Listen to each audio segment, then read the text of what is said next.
High বন্ধুরা, আমি Angel from green Angel. কেমন আছেন সবাই? আশা করি সবাই ভালো আছেন।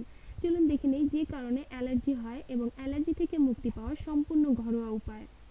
অ্যালার্জির কারণে শরীর থেকে প্রোটিন নির্গত হয় যা হিস্টামিন নামে পরিচিত। এর ফলে শরীরের চুলকানি, ফোলা, লালচে ভাবসহ নানা রকমের উপসর্গ দেখা দেয়।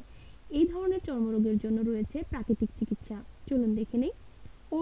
ওটমিলে আছে অ্যান্টি ইরিটেটিং, অ্যান্টি ইনফ্লেমেটরি এবং শীতলকারী বৈশিষ্ট্য যা চুলকানি থেকে মুক্তি দিতে এবং রোগ নিরাময় করতে সাহায্য করে।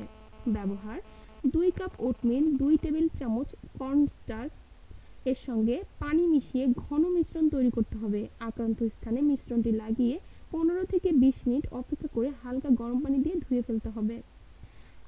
আদা রয়েছে অ্যান্টি ইনফ্ল্যামেটরি ও অ্যান্টি হিস্টামিন উপাদান যা ফুসকুড়ি থেকে মুক্তি দিতে সাহায্য করে।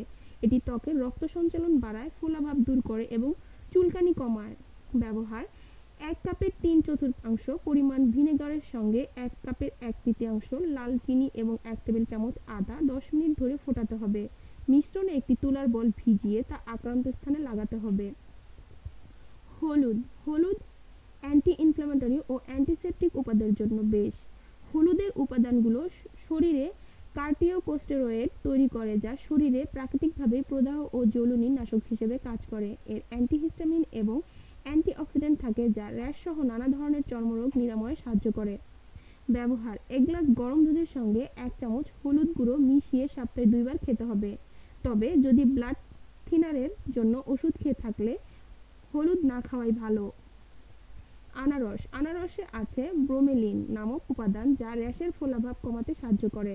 ব্যবহার: খানিকটা আনারস পিষে নিয়ে তা একটি সুতি কাপড়ে পুড়ে থলের মতো তৈরি করতে হবে। এরপর এটি আক্রান্ত স্থানে লাগিয়ে রস শোষণের জন্য খানিকটা সময় দিতে হবে।